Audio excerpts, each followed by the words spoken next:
ವಿರಾಜಪೇಟೆ ತಾಲೂಕಿನ ಮಲ್ದಾರೆ ಸಮೀಪದ ತಟ್ಟಳ್ಳಿಯಲ್ಲಿ ಕಾಫಿ ತೋಟದಲ್ಲಿ ಕೆಲಸ ನಿರ್ವಹಿಸ್ತಾ ಇದ್ದ ಕಾರ್ಮಿಕರ ಮೇಲೆ ಕಾಡಾನೆ ದಾಳಿ ನಡೆಸಿದ ಘಟನೆಯಾಗಿದೆ. ದಾಳಿಯಲ್ಲಿ ಕಾರ್ಮಿಕ ಮಹಿಳೆ ಸುನಿತಾ ಗಂಭೀರವಾಗಿ ಗಾಯಗೊಂಡು ಮೊದಲಿಗೆ ಮಲ್ದಾರೆ ಆಸ್ಪತ್ರೆಯಲ್ಲಿ ಪ್ರಥಮ ಚಿಕಿತ್ಸೆ ಪಡೆದು ಬಳಿಕ ಸಿದ್ದಾಪುರ ಆಸ್ಪತ್ರೆಗೆ ದಾಖಲಿಸಲ್ಪಟ್ಟಿದ್ರು. ಶುಕ್ರವಾರ ಮಧ್ಯಾಹ್ನದ ವೇಳೆ ಕಾಫಿ ತೋಟದಿಂದ ಏಕಾಏಕಿ ಹೊರಬಂದ ಕಾಡಾನೆ ಕಾರ್ಮಿಕರತ್ತ ದಾಳಿ ನಡೆಸೋಕೆ ಯತ್ನಿಸಿದಾಗ ಇತರ ಕಾರ್ಮಿಕರು ಪ್ರಾಣಾಪಾಯದಿಂದ ಓಡಿ ಪಾರಾದ್ರು.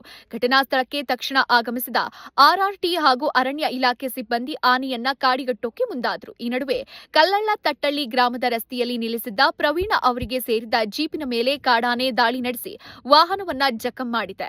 ಆನೆಯನ್ನ ಅಟ್ಟಲು ತೆರಳಿದ ಅರಣ್ಯ ಇಲಾಖೆ ಸಿಬ್ಬಂದಿ ಮೇಲೂ ದಾಳಿ ಮಾಡೋಕೆ ಯತ್ನಿಸಿದಾಗ ಇಬ್ಬರು ಸಿಬ್ಬಂದಿ ಸಣ್ಣ ಪುಟ್ಟ ಗಾಯಗಳೊಂದಿಗೆ ಪಾರಾಗಿದ್ದಾರೆ. ನಂತರ ಆನೆಯನ್ನ ಕಾಡಿಗಟ್ಟುವಲ್ಲಿ ಸಿಬ್ಬಂದಿ ಯಶಸ್ವಿಯಾದರು. ಕಳೆದ ಕೆಲವು ದಿನಗಳಿಂದ ಈ ಭಾಗದಲ್ಲಿ ಕಾಡಾನೆ ನಿರಂತರವಾಗಿ ಕಾಣಿಸಿಕೊಳ್ತಾ ಇದ್ದು ಕಾರ್ಮಿಕರಲ್ಲಿ ಆತಂಕ ಹೆಚ್ಚಾಗಿದೆ.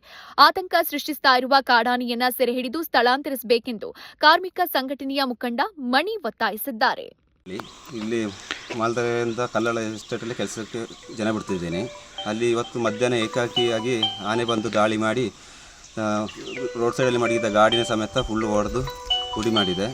ಇನ್ನೊಂದು ಅಂತ ಹೇಳಿದ್ರೆ ನಮ್ಮ ಜೊತೆ ಕೆಲಸ ಮಾಡುವ ಒಂದು ಹುಡುಗಿಯು ಸಮೇತ ತುಂಬ ಸುಸ್ತಾಗಿ ಹಾಸ್ಪಿಟ್ಲಿಗೆ ಕರ್ಕೊಂಡು ಹೋಗಿದ್ದಾರೆ, ಕಲ್ಲಳ ಹಾಸ್ಪಿಟ್ಲಿಗೆ. ಈಗ ಅಲ್ಲಿ ಗ್ಲೂಕೋಸ್ ಆಗೋದಿಲ್ಲ ಅಂತ ಹೇಳ್ಬಿಟ್ಟು ಈಗ ಸಿದ್ದಾಪುರಕ್ಕೆ ಕರ್ಕೊಂಡು ಹೋಗೋಕ್ಕೆ ನಿಂತಿದ್ದಾರೆ.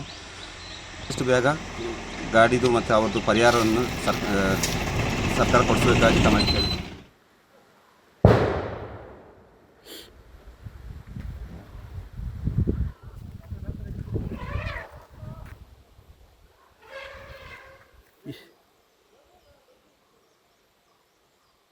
ಅದನ್ನು ಸೋಲಾರ್ ತಾಡ್ತಾ ಉಂಟು, ಸೋಲಾರ್ ಮುಡಿತಾ ಉಂಟು. ಇಲ್ಲ ಆಗಿಲ್ಲ ನಾವು ನೋಡ್ತೀವಿ. ಹತ್ತ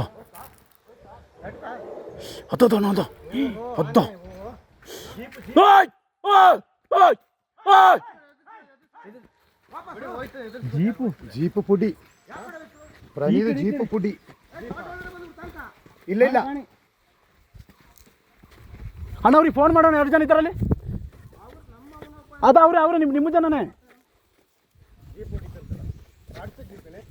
ಜೀಪಿ ಕೊಡುದುಂಟು. ಜೀಪು ಪುಡಿ